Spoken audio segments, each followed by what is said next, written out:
All right, guys, it's time for the Next Level Guy Show, a men's interview, interest, and improvement-focused podcast featuring interviews with the greats from all industries to help you better your life.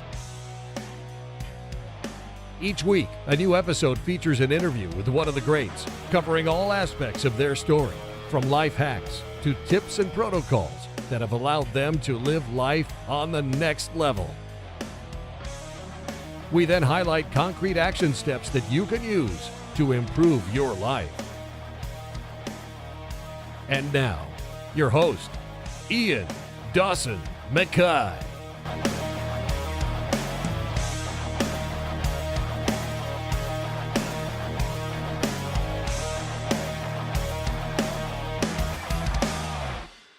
And today, the guest is Dr. John Delony. Dr. John Delony is a best-selling author, mental health expert, and host of the Dr. John Delony Show. He holds 2 PhDs and over 2 decades of experience in counselling, crisis response, and higher education. He's the author of the best-selling books Own Your Past, Change Your Future, and Redefining Anxiety. His new book, Building a Non-Anxious Life, is now available, and honestly, this is a game changer for how you understand and deal with anxiety in your own life. He's appeared on Fox News, Fox Business, and Today. He's featured on the Royal Simple and Fast Company magazines, as well as the HuffPost, and he's been a guest on the Minimalist podcast, the Jordan B. Peterson podcast, and the Mind Pump podcast. His goal is to help people navigate tough decisions, improve their relationships, and believe they're worth being well and loved. And now, let's get to the interview.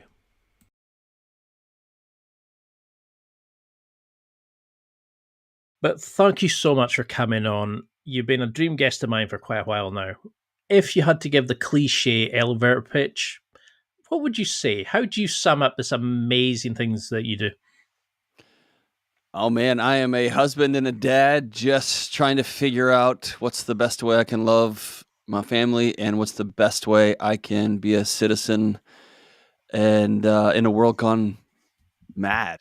And I think that probably sums it up the best. I left a dream job in a great career. Honestly, to be able to look at my kids when it's all said and done, to say, "Hey, your old man threw his hat in the ring to try to make the world a little bit a better place." And some people do that as firemen, and some people do that as plumbers, and some people do that as carpet cleaners. And I chose to get right in the middle of a messy dumpster fire of a media ecosystem and see if we could provide some clarity and some calm peace to that madness. And so that's what I mean. I'm just a dad trying to figure it out too.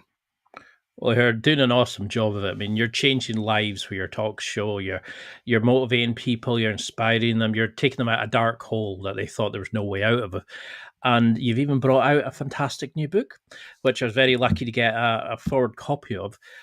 It generally is a masterpiece. I love the prompts, the way that you lead people to find their own issue, to come out of their issues, to find themselves, discover more about themselves. But what's your opinion currently on the normal healing modalities when it comes to anxiousness, anxiety, depression, etc.? And what led to the book coming out? Why did you see the need for a book on this kind of topic in particular? I mean, I think if you go in and you're diagnosed with an anxiety disorder, I think the treatments are pretty effective across the board. The bigger question I had, it was a light bulb moment for me a while ago, and I'm a nerd of nerds, man. I was reading some nerd articles in my nerd little office in my house, in my basement. And office is a way over glamorization of what actually it is, but it's a little space in my basement where I was reading nerd articles. And it was this light bulb moment for me. More people than ever before in human history are under the care of a mental health provider right now. And more people than ever before in human history are being medicated for some sort of quote unquote mental health disorder. And yet the statistics continue to come back and say we are anxious out of our minds, we're depressed, we're ADHD, we're OCD, we're all of these clinical diagnostics. And I just don't buy it that we all broke at the same time. And so the premise of the book really, and again, the mental health community, that's still my gang. That's my tribe. Those are my people. But I think the whole idea tends to rest on this notion that we're broken. There's something wrong with us. And if you're anxious, we can fix that. If you are depressed, we need to fix that. And so the book rests on a central premise. What if our bodies aren't broken? What if they're working exactly as they were designed to? And anxiety and depression and ADHD are responses to chaos and to unsafe environments. What conversations would I have to have then? Because as a guy who wants to make X dollars and I want to have a house that looks like this and I want to have a job and a position that looks like this, what do I do when my body says, hey, that's not for us? Or we can't go about it given the fact that you treat your body this way, you're not healthy, that your marriage is falling apart, that your kids don't want to be around you, that you don't have the social skills, or you find yourself lonely. What if our bodies are working exactly as they should? And so that was the central premise of the book. I don't think we're broken. I don't think that people are suddenly fell apart 150 years ago. I think we've created a world that our bodies simply can't exist in. And I've got 2 little kids, man. I have a vested interest in the outcome here. And so it was really me taking a step back and saying, I think we need to look at the problem differently. No, it's a great way of looking at it, because I've gone through depression. I've used fluoxetine. I've gone to CBT, talk therapy, and I remember sitting in speaking to a psychologist, and she said, "You're not your thoughts. These are just intrusive thoughts. These are things your brain is getting." I was like, "Sorry, what?" Because you associate that voice in your head as you. That's your personality. That's what you need to do. You don't realize. And you always tell the truth to yourself, right? You always tell the truth to yourself, because why would you lie to yourself, right? And you don't realize your brain can be your worst enemy, and it can be like a prison that you carry around. And I think that's what a lot of guys, though, but you're taught to be strong, dominant, masculine. The knobs like Andrew Tate. Oh, you have to be the manly man, and you can't ask for help. And now when you look at all these guys are finally getting avenues like yourself, your books, to realize it's okay not to be okay. How do you find men's health, or just mental health in general? Do you see the sort of similarities of men that are coming in? Has technology ruined us, do you think? Because instead of taking us together and connection, it's built isolation. Are you seeing a difference in the anxiety now that we had, like what our grandparents would have had? Obviously, they had wars, etc. Are we too easy? I mean, well, there's actually some pretty interesting conversations to be had around that. I guess to be a nerd about it, I kind of reject the notion of mental health on its own. That's an academic bifurcation. There's no such thing as mental health and emotional health and physical health. Man, I was trying to show off for myself the other day with a new fitness program, and my sleep was awful, and I was in a hurry because I had spent a little bit longer spending time with my daughter in the morning before work, and I raced downstairs in my little gym I've built for myself in my garage, and I was trying to crank out my workout and get it done as fast as possible, and I hurt myself pretty profoundly doing squats. I hurt my back, and I've always kind of rolled my eyes when people said I hurt my back. I'm like, oh, woe is you. Man, it's debilitating. I've never had it happen. It's staggering, right? But here's the thing.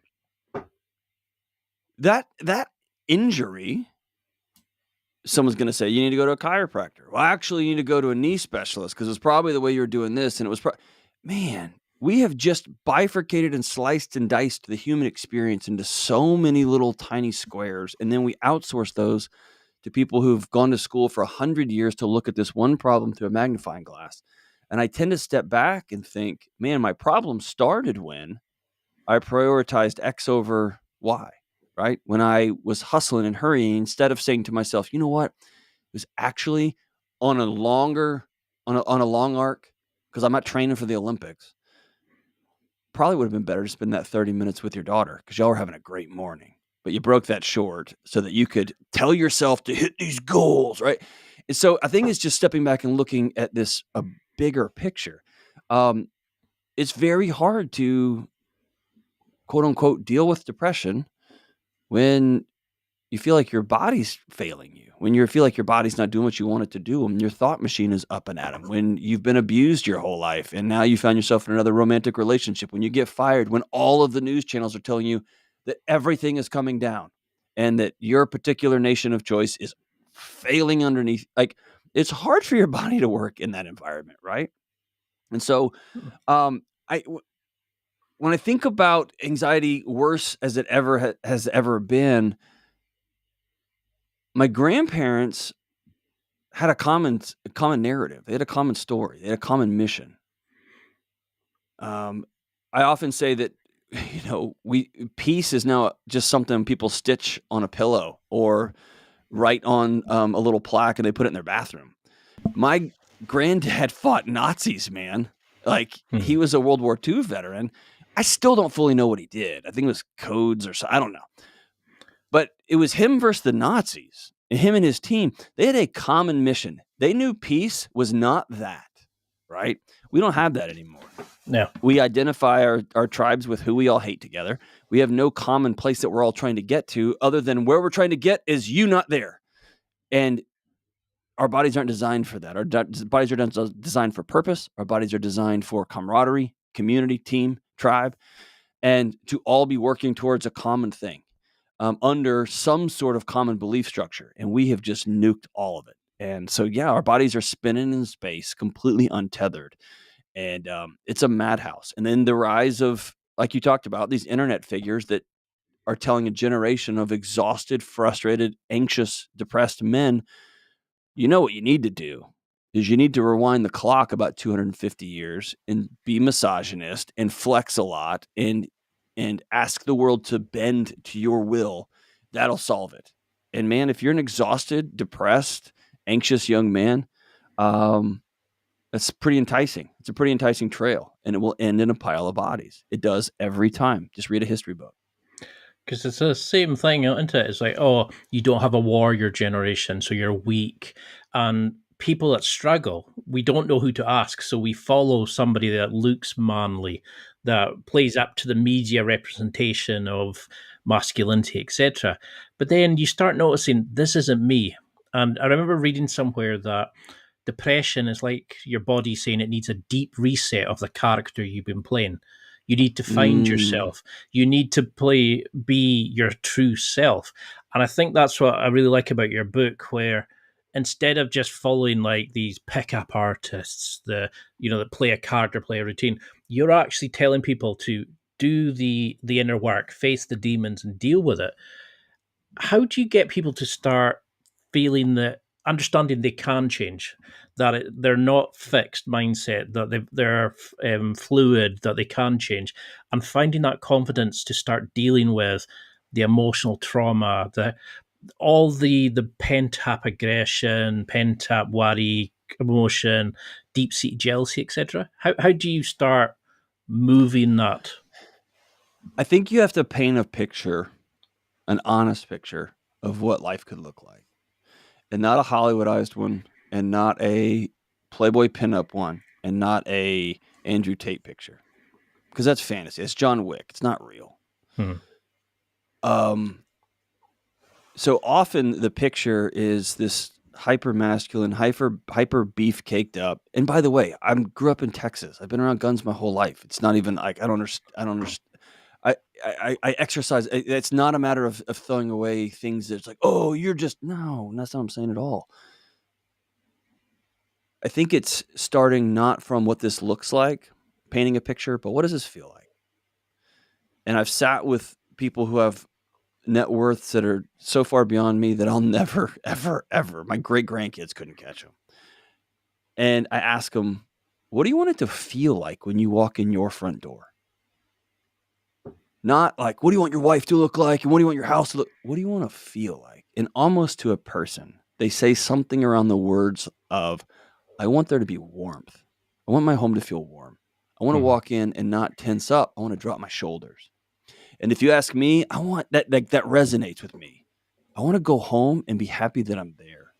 I want there to be laughter in my home. I want my wife to flick water at me when I walk by. I want my daughter to come running at me with a pillow and a stick, and I'm in some imaginary sword fight that I didn't even know I was in. I want to be able to throw a wet rag at my son, and he was in middle school, and he'd throw it back. And that's part of the ethos of our home. So what do I have to do in order for that to be true? And it's not go flex a lot, and it's not go earn $1 billion. Earning $1 billion might be a byproduct of solving a great need in my local community or in my country or in the world. Awesome. Knock your lights out, dude. But my promise is, if your goal is just to get a dollar amount, you'll get it. You'll figure it out, and you'll look around, and your kids aren't going to want to come home, and your wife will have had to carve out another life for herself because you cheated on her with ambition, and you cheated on her with stuff, right? And so it's just asking yourself, what do you want your world to feel like, man? And I got to paint you a different picture. Does jealousy feel good? Yeah, for about 10 seconds. You feel self-righteous and powerful and strong. And then what? And then you feel less than. The world resets itself and reality presents itself. Like what if, right? What if you tried something else? Because what you're doing is not working, right? All that starts with painting a different picture. Because you see that, don't you? Like, when you're younger, you want the money, you want the fame, you want the girls, you want the casual sex, whatever it is. But as you get older, you start realizing what's worthwhile in life. And I think that's the sad thing is we learn that at such a late stage. You know, we kind of Yeah, learn but that. I think we want those things, but I think more than that, those are symptoms. I think at a young age, especially young men, in a world that has completely abandoned them, I think we want to not feel like us. We don't want to feel so left out and crapped on, and we're the worst. We're the problem of every problem in the earth is because of us. And we don't want to be our dads because dad's too busy, or dad is wondering why mom doesn't like him because the world has shifted underneath him and she has adapted and changed and he hasn't. We don't have a picture. So what we don't want to feel is lost and confused. And so what do? We go to Google now. We used to go to our older brothers or that cool kid in the neighborhood. The story's been the same throughout history. I need to not feel like this. What's the avenue? Sweet. Muscles. I'll get them. What's the avenue? Women. I'll get them. Right? What? Or just casual sex all the time. And what you find on the other side of that is that's just as hollow. It's just as hollow, if not more so, because now you have shame. You've got a trail of people you've hurt along the way. And so what if, and this is something I'm trying to break in my own home. What if my son knows that my dad is fair? I see my dad exercise every day. I see how my dad treats my mom. I know one thing, that when hell comes for me, my old man will be right there. What if my son could anchor into that and then rappel off the side of the world and go solve some of the world's big problems instead of sprinting over the side without a parachute, diving off because he'll show me? One of those is infinitely sustainable. The other one of those, man, congratulations, you got your medal. And I'm going to golf clap for you. And now you got a lonely 30, 40, 50, 60, and 70 until you die of a disease of despair because nobody wants to be around you. It's just a reimagination. And I don't think it starts with kids. I'm just not in the business of blaming kids. I'm in the business of blaming the adults in the room, myself included. Let's be about the change. And the change starts with relationship and modeling what healthy masculinity looks like, what healthy strength and healthy good men look like, right? That's where the conversation has to begin. That really hit home because it's partly why I started the podcast, because I didn't feel like I wasn't like these people that was, oh, I'll go pick this girl, cocky, brash. And I started looking, going, that's not me. And I struggled for many generations, like just year after year. And when my nephew, the oldest nephew, was born, I realized that I wanted a better world for him. So I started to try to find these people, make a better self, so I could be a better brother, uncle, etc. And now I love the fact I can introduce my audience, it sounds so pompous, to people like yourself who bring out these amazing books. I mean, you were the first person that mentioned how anxiety it's an alarm call that's shouting at you that something isn't right here. It's a message it's like a messenger to Mm-hmm. what's happening. It's not the actual problem. You go to a doctor, I'm anxious, they'll give you a beta blocker, Mm-hmm. on you go, because they haven't got the time to give you long-term checks and analyzation and all these sort of things. Do you find then that we don't understand anxiety for what it is, and that's why you needed to sort of explain it so beautifully in your book that guys are not we're dealing with the problem, not the actual message behind the problem? Yeah, I mean, I think it starts from people don't want to feel like this anymore. And I don't want to feel like this. And we have a culture that's addicted to comfort. We have pathologized. Our chief demon of our time is being uncomfortable. That's everybody wants to avoid discomfort. They want to avoid looking across the aisle to a political opponent and go, actually, I think your plan might work. We don't want that. And so we go to war, even if it's in our best interest. It's ridiculous.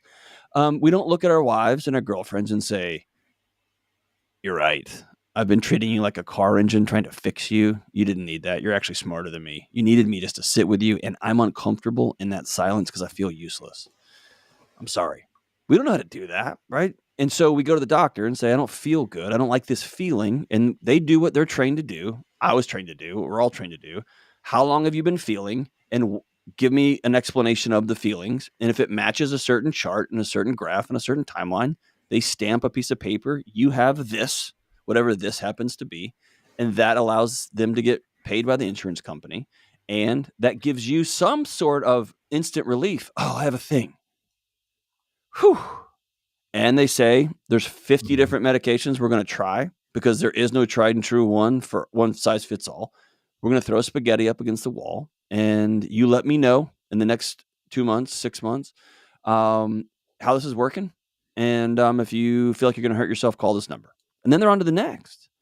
And so it is a relief off the bat to be diagnosed with something, to be labeled with something. And I think it can be helpful to name the dragon. And also, it's way easier than sitting down and saying, what in the world is going on in your life that this is how your body is choosing to respond to the chaos? Let's talk about that. That takes time. It's long. It's laborious. I often don't even know that I'm carrying around messages from my childhood and trying to act them out as an adult. And my body's like, whoa. And so I think it's something, right? So yeah, it's hard. And that's why I always want to go back to what if your body's not broken? What if it's mostly working as it should? You hear that, don't you? People kind of accept as a badge of honor. Oh, he's just the ADH kid. He's the hyperactive, And I think that's the thing is we don't understand that our behaviors are shaped by our upbringing, by how we saw love in our family, how we saw masculine traits pass between men in the family. Because my mother is one of the most loving people, unconditional love, will go out of way for anybody. Where my dad is he came from a family where they're very emotionally cold. They kind of struggle to kind of express their emotions and things like that. So I kind of see it from both sides, and I feel like I've got two different parts of me sometimes playing when I react. And I sometimes feel like you struggle to rise above the automatic behavior. And I think you mentioned that in the book. Yeah. It was a Dr. Brewster, the trigger reaction behavior. Oh, Judd Brewer. He's the goat when it comes to the actual neuroscience behind anxiety. He's amazing.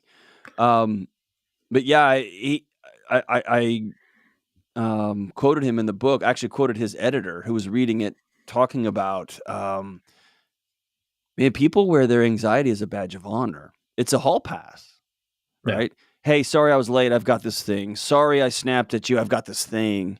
And sorry that fill in the blank because I've got this thing. And how much easier for me is as a parent to say, my kid's acting like that because he has fill in the blank. Instead of the harder question, which is, I really want to make X amount of dollars. And that means I'm going to be gone this much. And my little boy is asking himself 24/7, 365, why is that shiny little box he holds in his pocket more important than me? Why does he make more eye contact with that shiny little box? Why does he call those clients back? And I'm trying to show him my story I just wrote. I'm trying to tell him about the T-ball game I had. And he's like, yeah, hold on. This is more important. And as a man, I can tell myself I'm doing this for my family. I'm doing this for my kids. And there's some truth to that. There's some honest to God truth to that. And I'm also doing it for my freaking ego because I don't have the skills. Here's a funny story, or actually a sad story. So I worked in higher ed forever, in universities forever. And I was a leader. I had in some points hundreds of people reporting up through me. And the cachet, right, was butt time in seats. I need to be the first one there. I need to be the last one out. I was rarely the first one there. And that's a problem we're still working on, timeliness. But be seen a lot. And often I would stay very, very late, reading articles, getting caught up on emails, whatever. So I transitioned over to this company, and my boss, Dave, comes through. And it's 7:00 at night, and he did a late media hit, and he stops by and where my desk is, and he said, "What are you doing here?" I said, "Oh, I'm working on this mental health thing." I was reading a fancy article out of a fancy journal. I was doing something for my work. And he said, "Go home." And I laughed because I told my employees to go home too. Right after I gave them a big project due tomorrow, I was like, "Y'all should just go on home, see your families." And they're like, "Well, thanks, genius. You just gave me this project to do." But I said, "Oh, I will. And he goes, No. Go home." And then here's what he said. He said, "If you're no good there, you will be no good here. Go home." And I was like, whoa. And then a couple of weeks into going home when the workday was over, I realized I don't have the skills in my toolkit to be a dad from 5 p.m. to 7 p.m. I know how to come in at 7, stand up and eat my dinner that I missed because I was late doing quote unquote important things. And I know how to make some jokes with my son and wrestle around with my daughter and make sure everybody gets in bed. And I know how to do that. I didn't know how to just kick a soccer ball back and forth mindlessly forever. I didn't know how to help with math homework. I didn't know how to check grades. I didn't know how to do these things. And so I lied to myself and said, since I don't know how to do that, that's somebody else's job. I'm going to go do this thing. And work became my mistress, right? Work became my addiction. And so I think it's about stepping back and saying, what's the ultimate goal here? Do I want to make a great living for me and my family and change my family tree financially? Absolutely. I also have to know that if your dad hasn't called you and said he's proud of you, that call's not coming when you get $1 million. It's just not. If you think you can abandon your wife and kids in an effort to go make money and then circle back and be like, look, everybody, they will have created a life without you, period. And so ask yourself at the end of the day, what really matters? What really matters? And yes, there are people who dedicate their life to the military. I've spent some time with Jocko. He's awesome. And he's exactly who he says he is. There's a group of men throughout all human history who have dedicated themselves to the preservation of a nation, to preservation of their families, and they could do amazing things. Awesome. And that comes at a cost. And so, I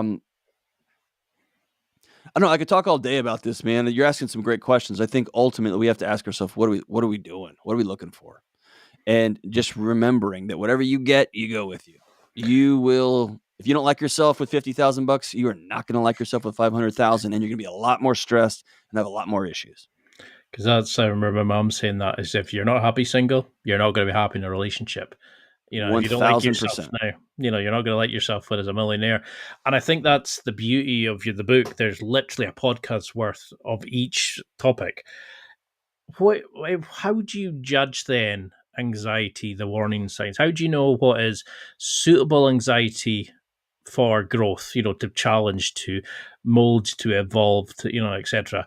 And what is, whoa, that's a fire that needs to put out. It's not part of your personality. That's going to make you lonely, unhappy, suicidal, or potentially dead. How do we juggle between the two and understand what's a warning and what's a chance for growth? That's a great question. I'm going to give you a very countercultural answer, if that's all right. I love it. I don't think we are great judges of that on our own. And I think it's a fool's errand to pretend that I can enter into the war that is life and have no eyes in the sky. That's why, I mean, one of the most important starting places in the book and just in life is you have to have a group of people to do life with, period. And I know that we have created the loneliest generation in human history. And so for many of us, that starts with a therapist or a coach or a pastor. Great. I don't care. A teacher, an instructor. I don't care. You have to have somebody watching your flank. You got to have somebody at a 30,000-foot view watching from a satellite, seeing how you do life. And so I've got a group of men that I trust, and they're scattered across the country, a couple locally, several in my home state of Texas, and I've given them full permission. If you see me post something, if you see me say something, if you hear me on the phone, if we visit, get together, you have permission. Not only permission, my expectation is you will call out my blind spots that I can't see. Because what I know is through the neuroscience, when my body detects threats, my critical thinking days are over. My body is in fight or flight or freeze. It's trying to keep me alive. It is not trying to decipher, is this good or is this bad? It just says, there's a bear over there, run, right? Or there's a bear over there, pick up a stick and let's go to war. And what your community will do for you is give you some nuance. Hey, man, whoa. That's not a bear. That's our friend. He just needs to shave, right? he's all right. And so for some of us, and this is the thing that is tough about diagnostic of anxiety. For some people, when they get really anxious, their mind goes blank. For some people, when they get really anxious, they just have those ruminating, looping thoughts that never, ever, ever, ever stop. Some people get that warmth feeling in their stomach and their body starts to slowly shut them down. Some people, when they get really anxious, they get really amped up and start speaking really fast and their heartbeat gets up. So everybody experiences it differently. Do you have 1 or 2 or 5 or 6 people that can say, yo, come over, we're getting nachos and a drink. You're not all right. Or we're going for a run, or we're going for a walk, or, hey, we're going to watch a comedy show and you're coming with us. That's what you got to have. And so I think the culture wants me to say, here's the 4 steps to know if you are. I think that's nonsense, man. You got to have a group of people that will reach out to you and love you enough to say, whoa. You're starting to be old, John, again. And we both remember this, dude. And it didn't end well. What's going on? You got to have that. Because I'm like that right now. I've kind of moved away from old friends who just want to go into the pub, but I've not found the people to replace that. And I've definitely, and because I'm doing the podcast, I'm meeting these amazing people, I created a scene of isolation.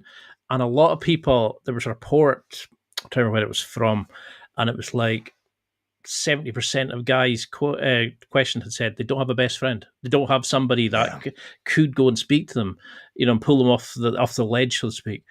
Is there a way of starting to build that? Because you've got the 6 amazing frameworks, you've got the mindfulness and all these sorts of things, but how do we start finding these people? If this is the key, how would you advise somebody to start finding somebody if they don't have that friends in their life right now? That was actually the book I was sitting down to begin to work on. Was there is no roadmap for 36-year-olds to go make friends, right? And I'll just, I mean, there's a reason why most of us guys, every time we get together with our high school mates or our college buddies, we just tell the same football stories over and over again, or the same remember that time you got drunk at the club and hit that dude and we all piled. You just tell the same stories because for most of us, that was the last time we were part of something bigger than ourselves. There's a reason why my military buddies all get together and they just all go back and start telling stories again from the past. Because when you are a part of a community that will literally take a bullet for each other, you train for that. And then you get out and you get a job selling software and you move into a suburban neighborhood and your neighbor is this dude in boat shoes and black socks pulling his trash cans down the sidewalk. And he's like, hey, your Ned Flanders neighbor. Dude, that's a Control-Alt-Delete, right? You know what friendship feels like. And even if, I think this is especially hard for folks who are transitioning out of dependence on alcohol. Some of those bar buddies, dude, they will go to jail for you, right? Some of them have gone to jail for you. Yeah. It's really hard to say, hey, this isn't a life that I want. I want peace. I want warmth in my home. I want to remember the nights when I go out. I want something different. But man, meeting a new friend. So here's the thing. I'll be as honest as I can. The only path forward that I've been able to find so far is as follows. Number one, you have to go first. Stop waiting on somebody to reach out to you. You've got to go first. Invite that dude at work. I bought 6 tickets to a concert tonight, a comedian tonight, and I literally just got on the horn at work and know some people like stand-up comedy. It's like, hey, y'all want to come with me? Here's the tickets. One of them I even gave away, right? And it was really, really expensive. It's worth it to me to have a gang. We're gonna go tonight. A couple of these guys I've hung out with, a couple of these guys I've never hung out with. My guess is when it's over, we'll have all shared some great laughs. We'll have learned about each other, and I will connect a little bit deeper with one or two more. Like, oh, really? You vote like that? Oh, sweet, me too. And we will begin to have that conversation. For others, I think men especially need to engage in some sort of action. The old saying, women make friends kneecap to kneecap and men make friends shoulder to shoulder. I think it's about, I'm going to sign up for a service project. Hey, I had some buddies in Texas. They did this rad thing. Every month, they would get together at somebody's house at 6 or 7 or 8 o'clock on a Saturday morning. And the rule was you put everything you need done, and 20 guys are going to show up and knock it all out. You need to change those outlets. You need to fix your bumper. You need to paint this back room. You need to level the yard. They would come and descend upon it. And what happened over the course of 6 or 9 or 10 months was everyone kind of started learning a little bit of basic electrical work. And most everybody got a pick, like, oh, that's how you change a tire. Okay. And whoever was still there at 2 or 3 in the afternoon when they were done, they got their name put in a hat and everybody drew a name out. And if whoever's name got drawn out, that's who they were there in a month. And so what happened over time, oh, by the way, you had to bring your kids because we had to model for our kids. Here's what friendship looks like. And here's what adults doing things with other adults. Here's what service looks like. Our kids don't have a picture of that. And so you'd have a house full of knuckleheaded kids and you'd have some beer and some pizza and you'd have a bunch of dudes doing a bunch of different things. And over time, you would be shoulder to shoulder with somebody this month and then next month and then the month after that. And then someone would finally say, hey, man, how's it going? And you could say, hey, man, my mom's got cancer. And now we're off to the races, right? And so I wish there was some big formula. Go first, be weird and uncomfortable, put yourself in wonky situations, and understand the fail rate will be very high. And you're worth it every time.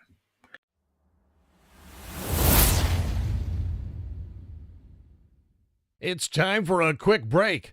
There are millions of potential products to buy, so how do you know which ones are worth your hard-earned money? Simple. You go to nextlevelguy.com/affiliates and explore those that will transform and improve your life. You'll find deals, listener exclusives, and special offers with some great companies. Recommendations are 100% honest and only on items Ian has tried or believes in. The companies showcased will make you a better man in all areas of your life. Simply go to nextlevelguy.com/affiliates and level up.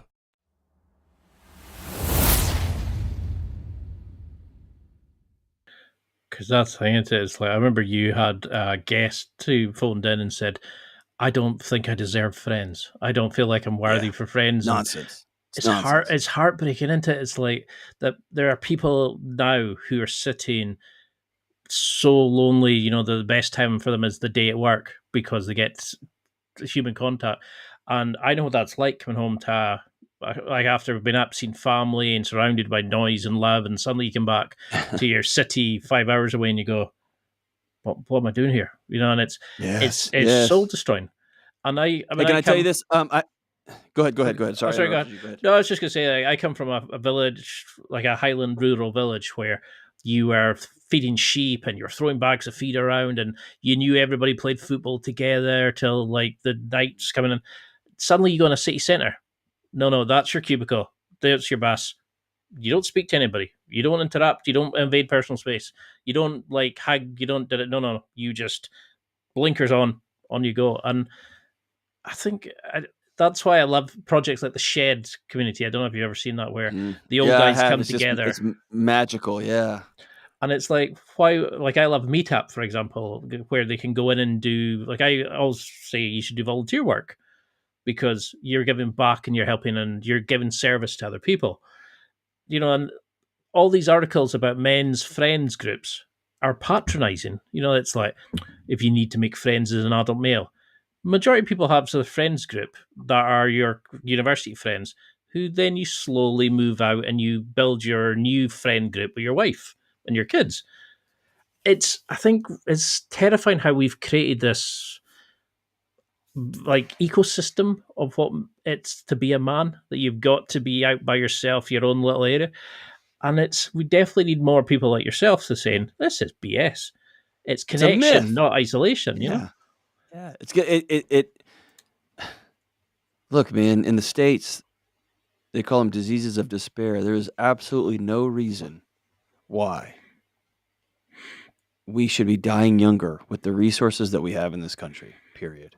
With the scientific acumen, with the treatment abilities, with our insights and knowledge. Dude, we have everything. And we're dying younger. And I heard one physician say, we are lonelying ourselves to death. The idea, dude, I grew up in Texas. I understand this notion of figure it out and do it yourself. I get that idea. It's not real. It's a myth. It's fake. And we've got these proxies, video games. Dude, I can put on a headset and play video games against some kid in South Korea, in Ireland, in Bangladesh. And I can say I've got quote unquote friends, that I'm quote unquote connecting. You're not. There's a difference between communication and connection. Communication is transmitting data. Texting my wife, I love you and I can't wait to see you. That is not love. That is not connection. That is data transmission. I texted her. Her body feels me when I walk in the door, and my shoulders drop and my eyes crinkle up and I smile and say, I'm so glad to see you. And I pick up my underwear out of the bathroom. That's love. That's connection. And so, cool. Keep texting your high school buddies. Dude, that's awesome. I did that the other night. We were bagging on one of my buddies, guys that I've known for 30 years. It's amazing. And I can't lie to myself and use that text thread as a proxy for a body in the present in Nashville, Tennessee, 17 hours away from that place, or probably 12 hours from that place, that is screaming, hey, we have found ourselves on the plains of the United States and we have no tribe. That means we're probably going to die. We're going to die from exposure. Find people now. Find people now. Find people now. And what do? We climb up and we duct tape a pillow around that alarm, yelling at us, find somebody, find somebody. And we duct tape over it with another drink and another drink or another Netflix show or another video game or another side hustle or another project at work. And we just drown it out. What I'm finding the older I'm getting, it was really, really rad. I mean, it was like a lifelong dream for my last book to hit number 1 on the Wall Street Journal bestseller list. It was amazing. And I write about it in the book. My boss called me instantly. It was awesome. I high-fived the people that I was in the van with. We were on a book tour and I high-fived them. I called my mom and I called my wife. And what I realized is, as I was writing over the course of 6 to 9 months, I'd started skipping the nights the guys get together. I started skipping the lunches that I have with my buddies here in Nashville. I'd quit calling my friends back and I would just text them like, things are crazy, bro, instead of sitting down for an hour conversation. And I looked up 9 months later, dude, and I've got the best friends in the world, guys that would die for me. And I sat in my hotel room with the number 1 best-selling book, and I had nobody to call. It would have been weird to call some of my old friends 9 months later and be like, hey, a cool thing happened to me. They'd be like, awesome, man. Cool. Where you been? And so what did I do? I put my feet under the covers and went to bed. And so, dude, it was cool and it was hollow.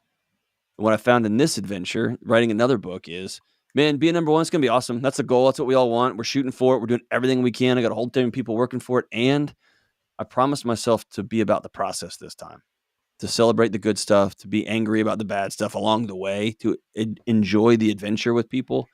And I think it's going to make for an infinitely better experience on the back end. I'll tell this story when I'm older, when I'm 85 years old, if I make it that long. I'm going to tell this story because it's a lot more fun than, oh yeah, and then I went home and went to bed. Right? That's a lonely, lonely story. I love it. It's because I've been in the same situation. You do amazing things and you're thinking, I've got no one to tell. Apart from family, who have I got to share that with? I think that's the big component is like in the book, you talk about mindfulness, the need to kind of listen and understand where the voice is coming from, rise above the automatic behaviors, understand what the alarm is trying to mention.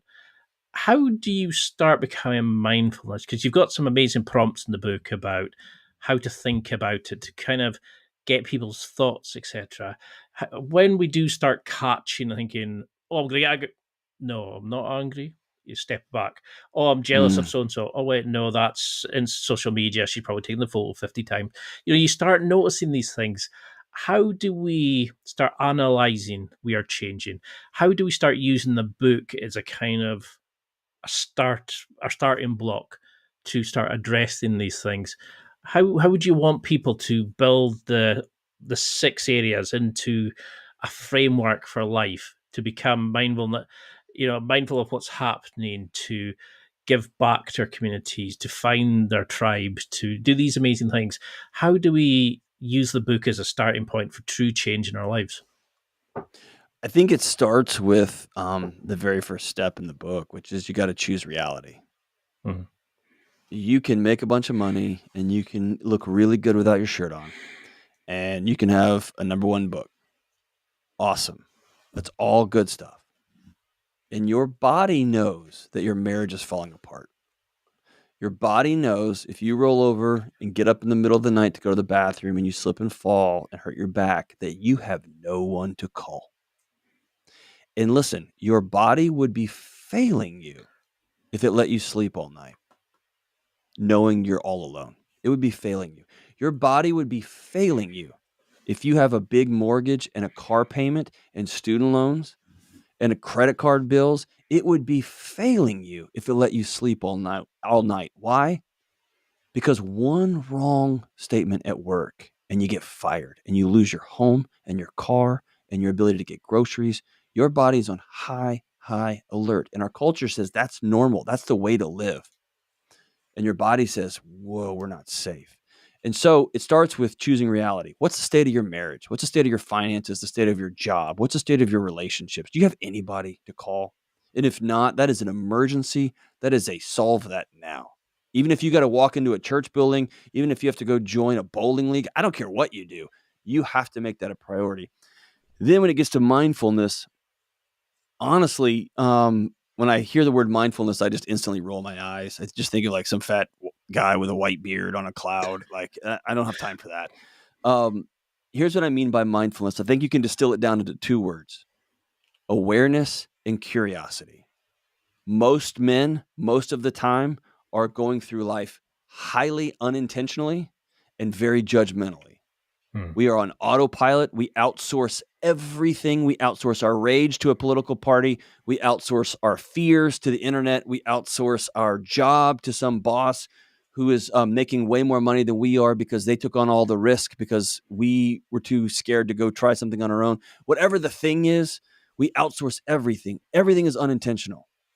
And then we judge everybody. That guy just cut me off because he's doing drugs and he sucks. That guy just did that because he votes for that guy because we don't know. And what we do with those stories, you may have heard me tell this. Think about the guy that cut you off on the highway. He just cut you off. You instantly grab the wheel really tight. Your forehead gets all red and you start either out loud or inside. That guy, the stupid millennial kid listening to his terrible house music, right? You crank like that guy sucks. He's going to kill somebody. That guy has no idea you're even behind him. No idea that you're mad. You are choosing a stroke. You're choosing cardiovascular issues. You are choosing a heart attack, right? Or that guy cuts you off and you grab the wheel tight and you instantly go, and you let go. You exhale. And you think to yourself, dear God, help him get to the hospital before his wife dies. And that story that you crank out leads you towards a lower blood pressure, a little bit more empathy, a little bit, an inch closer to humanity. And here's the thing. I get to pick that story. One of those is automatically I grabbed the wheel and got scared and pissed off and I started judging him. The other one, I instantly felt my body tense up, and I was aware of it. And I asked myself, why is my body trying to protect me from a guy in a little Kia right in front of me, or in a Honda Civic that is low to the ground? And he went to the store, to the muffler shop, and was like, I want it to sound like this. Like, what? Why is my body trying to defend myself against that guy? And then I'm going to be curious. Because he cut me off and he's not paying attention. Maybe he's not paying attention because his mind is on his dying wife. I get to pick the story. Yeah. And so Judd Brewer, the anxiety guru, he said something really powerful. He said, this sort of shift in focus, it's really, really hard. Because those internal dialogues, those internal automated responses, our body automates those things on purpose because we don't have time to think when it's trying to keep us alive. Those are hard. So a millisecond before you respond to your wife is a huge win. A millisecond before you look in the mirror and go, I'm disgusted. Hold on, whoa. I've been really busy lately. I'm aware. I can see that I'm not looking as good as I used to. I'm aware that I've put on 25 pounds. I'm owning reality. I'm choosing reality here. I'm going to be curious about that. Oh, man. I let work take over. I've let X, Y, and Z take over. I'm going to head back. I'm going to make a commitment to myself to head back. And then I'm going to be aware. I'm going to be curious, man. And one of those approaches, one of those paths is going to lead me. Here's what's beautiful. It's going to lead me to a mental and physiological and relational position to do the most amazing things for my community, for my family, for myself, for my friends. The other one is feels powerful in the moment, and it's going to put me in the grave. It's going to make me useless for my community. Jocko calls it detachment. Dr. Brewer calls it mindfulness. I don't care what you call it. You have to step back, and you have to practice the skills of stepping back, exhaling, and say, what's the smartest move? Not the move that's going to feed my ego, not the move that's going to make me feel strong and I can post about on Instagram. What's the wise move right now? I'm going to pursue that. And we're going to go that route. And that's something, bro, that's something we practice and we practice and we practice and we fail and we get mad and we swear at the dude. We flip the dude off in the car next to us. We have that other drink and that other drink. We start to text that woman back that we're not married to. I'm going to practice. I'm going to start being aware. I'm going to start being curious. And my promise is if you practice long enough, your default setting will begin to shift. And when something wild happens, your body actually, it drops. It gets slow. Things slow down. You're able to make good decisions in a moment of stress and chaos because you've practiced it. Because in the book, you do mention the need to do hard things. There's that chapter on belief where you mention that you don't care people's religious beliefs, but it's to understand that there's like a higher purpose to you doing stuff.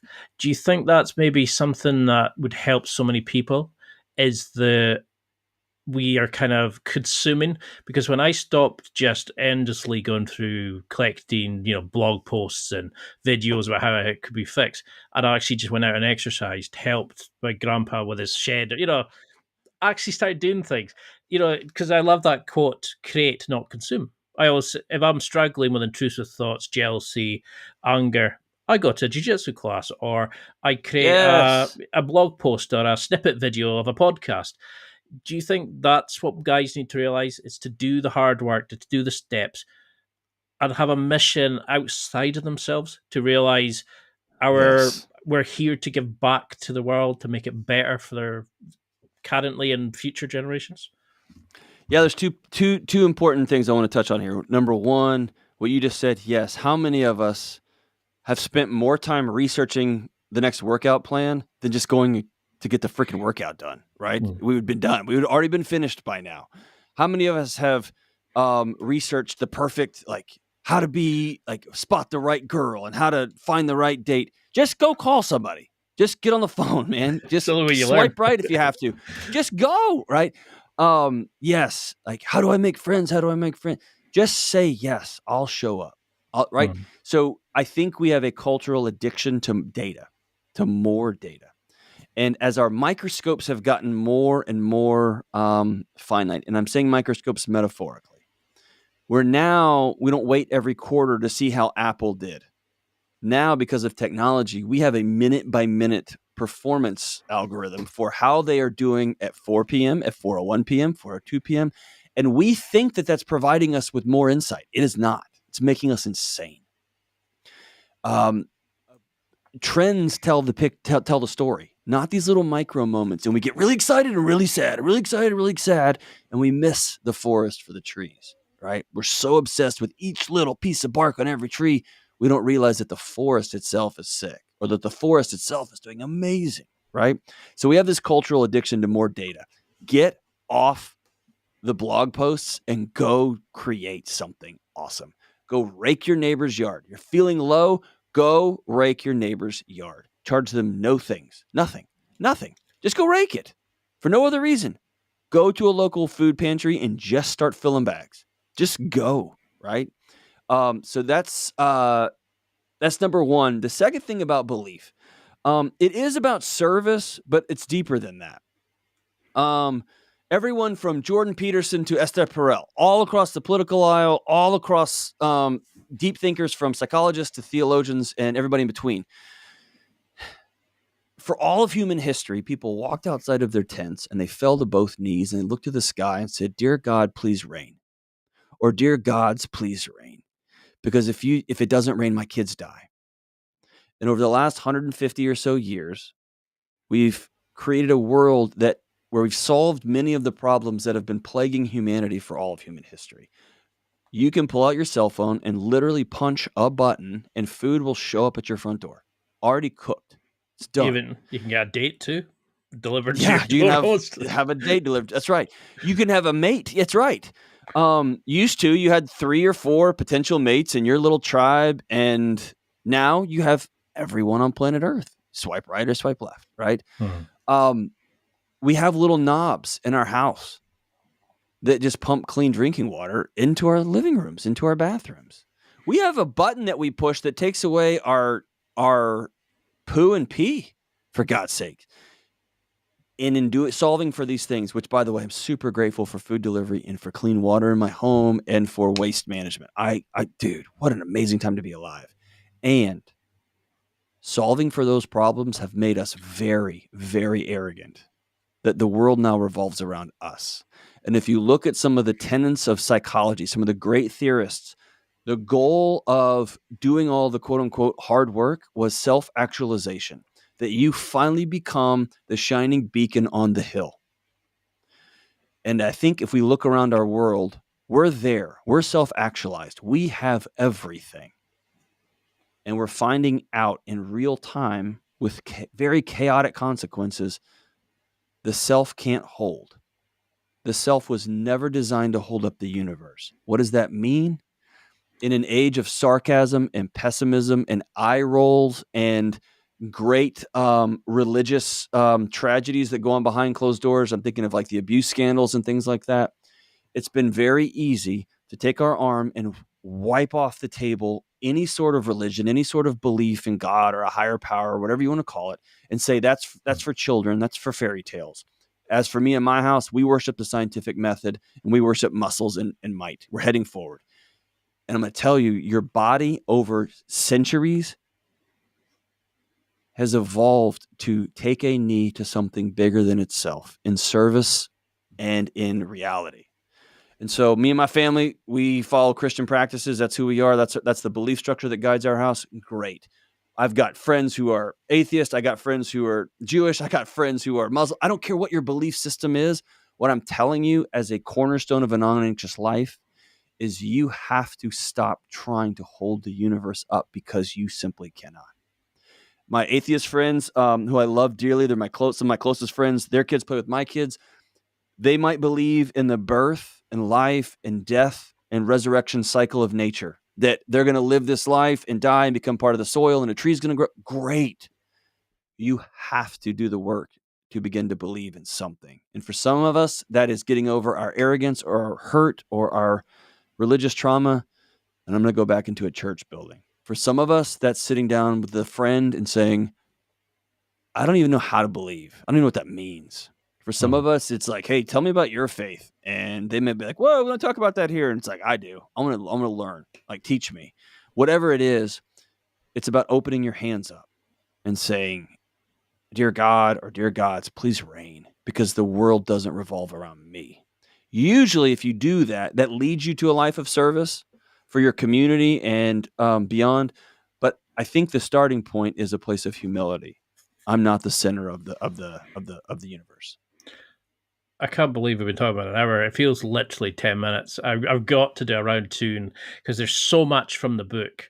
There's probably a chapter per podcast, like in there. Something I did notice was that as I was reading it, it gave me such sort of hope and kind of explained things. And I knew that with 2 chapters, I already purchased your other book, Owning Your Past for a Better Future.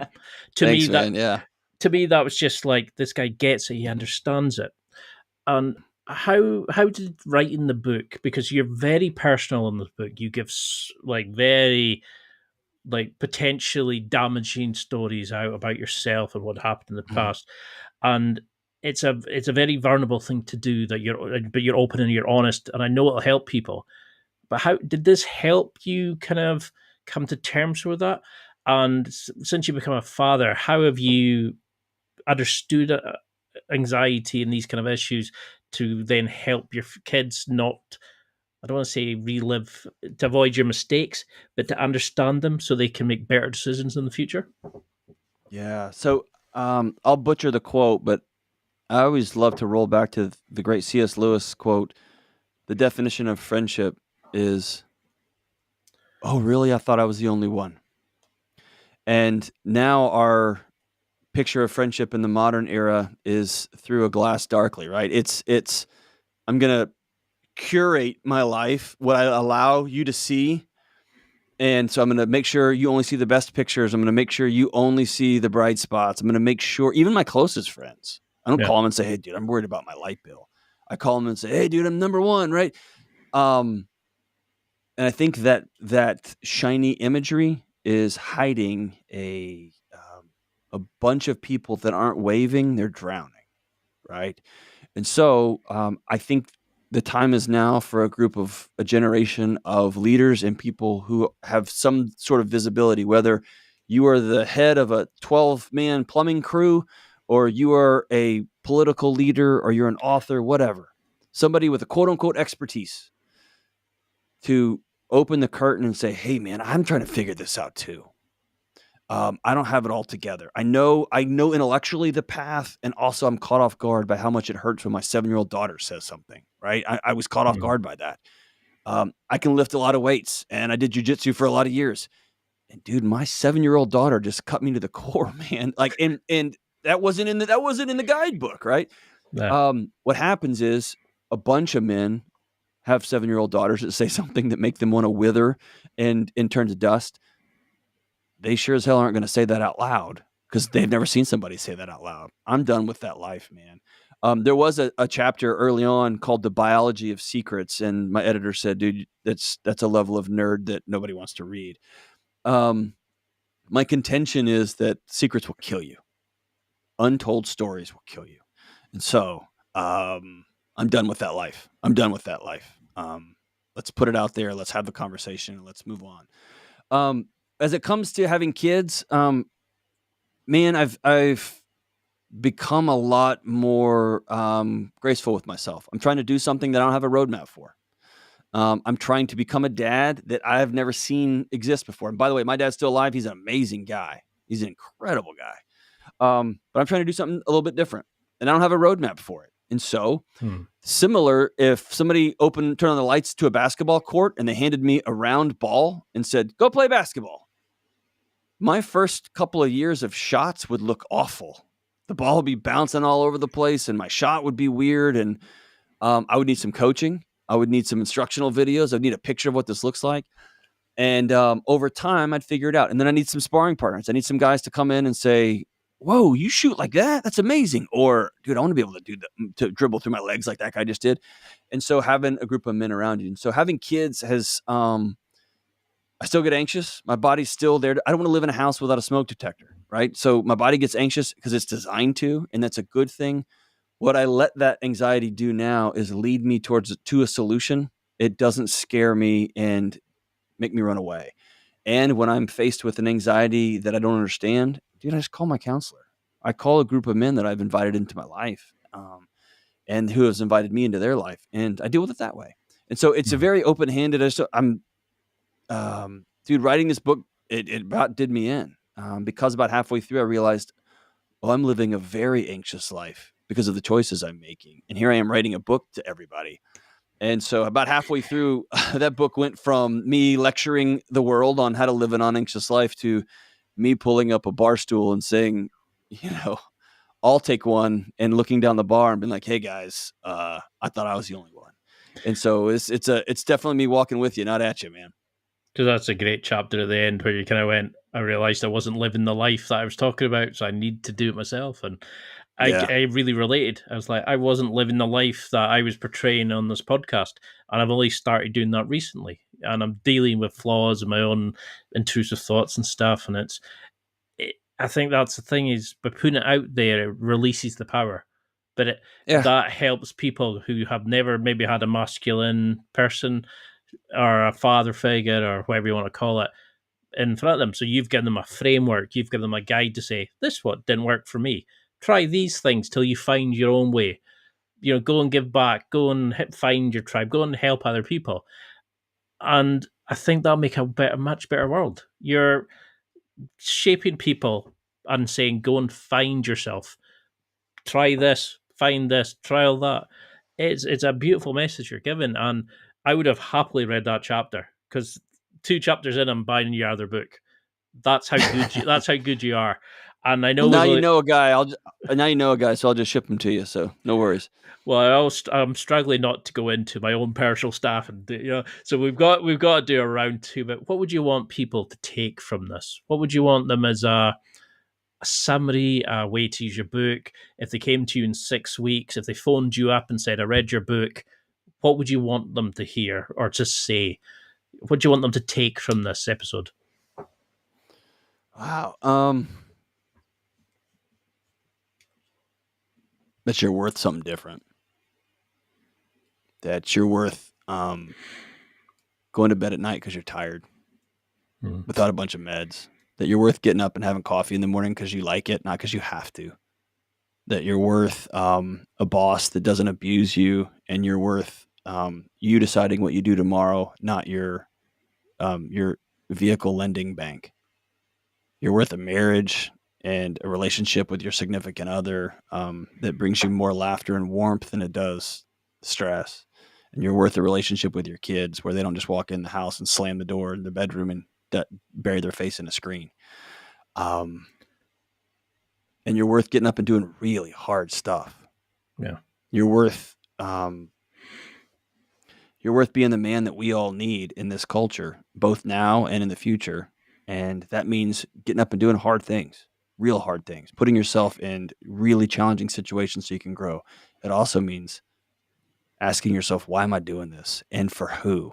And plugging in with your spouse, plugging in with your friends, plugging in with your community, being a teammate and a tribe member worth laying down your life for. And so it's all of it, right? It's all of it. But it ultimately comes down to, dude, you're worth that. And none of us got that message. You're worth that. Let's start there. What happens if you have somebody? Because I had this when I was just starting the podcast. Somebody said to me they had committed a crime. They wouldn't say what it was, but they felt worthless. They felt like, oh, what's the point? And I remember saying, try, do this. Was it volunteered? Go and do this, etc. And I interviewed a couple of amazing people, and one of the quotes was, "Don't tell me what's you're happy to admit. Tell me what keeps you awake at night, that you're terrified to admit." How would you deal with somebody like a guy coming and saying to you, I was in jail, I was this, I was that? Because the nomadic paddler I interviewed, he said, people feel that when you go to jail, you're a prisoner and that's it. You can't change, you become a number. It's like a self-fulfilling prophecy. You're going to just commit crime after crime and go back in. How do we start changing people to believe that no matter how bad it was, you have a future, you have a role to play in society? Have you come across guys that struggle with that? Yeah. Oh, all of us do, man. And it might be a crime. It might be the way we treated somebody when we were 12. Hmm. I'm still haunted by an interaction I had in a middle school cafeteria where a young girl poured her heart out to me. And dude, if I could go back and have that back, you know what I mean? And that's just one of a long line. That's not a crime. Still haunts me. Still haunts me. And so, because I've got some voices in my head that I heard when I was 12 that are still rattling around, right? And so, I think you have to pull your headphones out, to be honest with you, because we live in a culture that is so disempowering. You are the worst thing you've ever done. That's who you are. Or you're the worst thing that ever happened to you. You were sexually abused. You were born the wrong color in the wrong part of town. You loved the wrong way. You will always be less than, always. And somebody's got to come get you because you're less than. Oh, you did this when you were a kid. Oh, you did this 15 years ago. Oh, you sent this tweet because you didn't understand that this was hurtful. You're done. As a society, we are finished with you. And so I think you have to pull your headphones out because that's the cultural air we breathe. And you have to get around other people, sometimes just one or two. And you have to look in the mirror. You have to put both hands on the sink and you have to look into the mirror and say the words, I'm not the worst thing I've ever done. And if I go through my trauma history, there's probably a context there. I'm not the worst thing I've ever done. I'm not the worst thing that ever happened to me. And I am worth being loved. You might, because of what you did, have to reconcile that behind bars for the rest of your life. Okay. Your wife might still leave you if you cheated on her. Your kids, if you were abusive, they may for years and years and years and years not find you a safe person to be around. Okay. Every time I've sat with somebody, Ian, over the years, no matter how hard it is, a child passed away, marginalization, racism, poverty, whatever the issue is, we almost always land on this same question. So what are you going to do now? And what we know about psychology and what we know about theology and what we know about the human mind is you can't flog it. You can't beat it down. You can't shame it into action. You just shut it down and you force people to fight you. And I'm done with that world. I'm done with that world, man. You have to believe, even if you're faking it till you make it at the beginning, I'm worth being loved. And I've got to find a path back to becoming lovable. I am worth a peaceful life. It took me and my wife 15 years to pay off our debts. 15 years. We dug ourselves quite the hole. And by we, I mean mostly me. Dug ourselves an impressive hole. It took 15 years, decade and a half. It was not a quick trip. But she was worth it. I am too. And now I decide what I'm going to do tomorrow, not the bank, right? That's a different proposition. Sometimes it takes 15 years. Sometimes you're going to be reconciling with what you did for the rest of your life. So be it. And you're still worth being loved. The people who have hurt me in my life, some of them, I will never talk about it publicly. They're worth being loved. They did some pretty rough stuff. But them living in a life of misery. You know, you might edit this out, and so that's fine if you do. I remember the woman, and her name escapes me, and I'm so sorry. She was the woman who sent the first Me Too tweet, the very first one that said Me Too, and kind of launched that whole movement, the sexual assault movement here in the States. The not the sexual assault movement, but the Me Too movement. That happened to me too, and that happened to me too, and these just countless women coming forward and saying what happened. And then one of the famous guys, I think it was the head of the film studio, was arrested for Harvey Weinstein, was it? Yeah, Harvey Weinstein. That's right. And I listened to an interview with her and it was really profound because she said, Burke,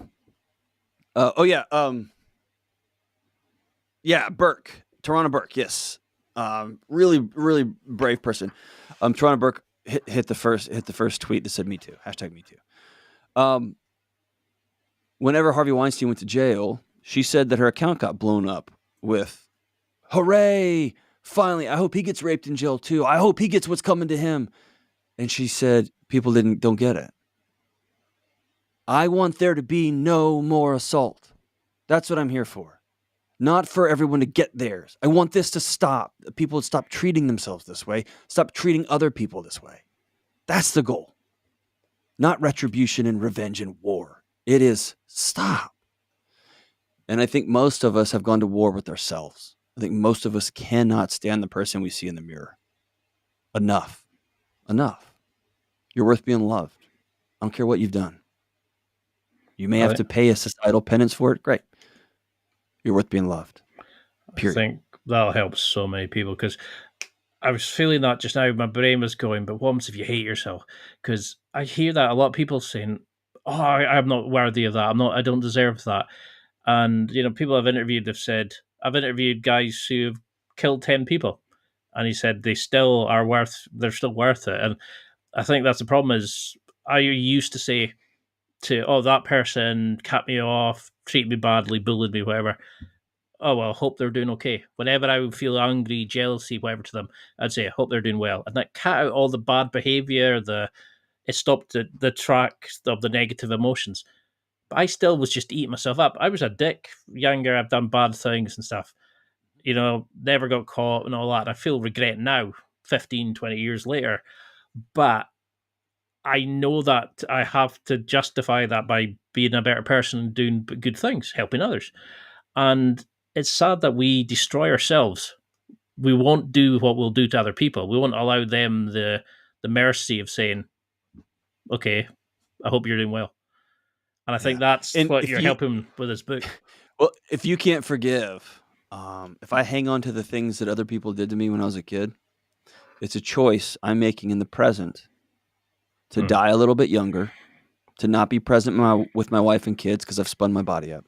And it's a choice that I am making in the present to allow that person that hurt me so many years ago to continue to hurt me right now. And I'm not going to give them that power. Their power over me is over. It's done. I make it sound really simple. That's a lot of counseling and a lot of therapy and a lot of hard work and a lot of journaling, right? That's years.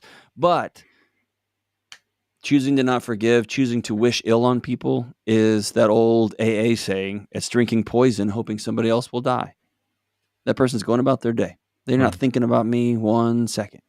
And so I'm not going to give them any more real estate in my mind and my body than they've already taken back when I was young, right? And that's also the versions of me 15 years ago. People say, I did bad things 15 years ago, and I'm not that guy anymore. Thank God, none of us are. My 15-year-old version of me 15 years ago, that guy was an idiot. A stone idiot. Thought he knew everything. Guy was a moron. You've got another one here. But that guy was doing the best he could with the tools he had. Yeah. And that guy was trying to achieve success with the only roadmap he had in front of him. And the way I changed that legacy is I'm going to make sure my son has a bunch of different roadmaps and a bunch of different pictures of what success looks like and different men that he can call on and rely on. And I think that's how we change. That's how we turn the whole thing around. I love it. And going to war ends up in a pile of bodies, right? And if that's what we're here to do, to realize, we had to go through that to then make sure we give back and help others, I think that's worth it. And I think that's what we're figuring out now. I think, honestly, the book is going to change so many lives. You're going to help shape so many young people to go and become the people who they need to be or could be, not who they are by, society, parental abuse, manipulation, whatever you want to call it, or what society shows is meant to be men. So it's a fabulous book. You're doing amazing work. Just this alone will have helped so many people.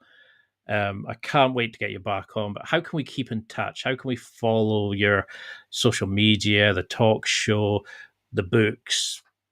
Just bask in your amazingness. How can we follow the journey?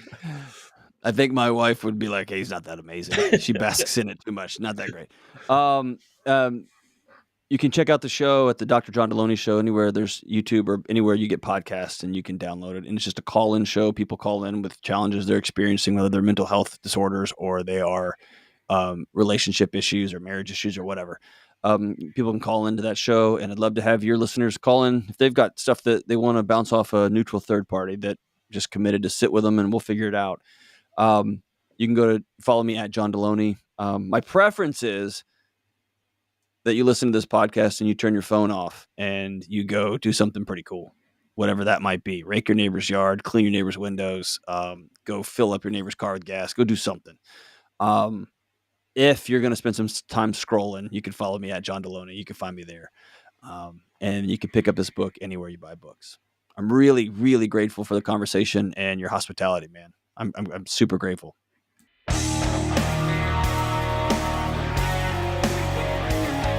Well, that's it for another week, and thank you for listening.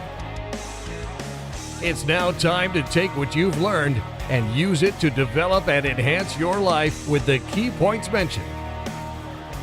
Listen, try it, embrace it, use it, and crush it.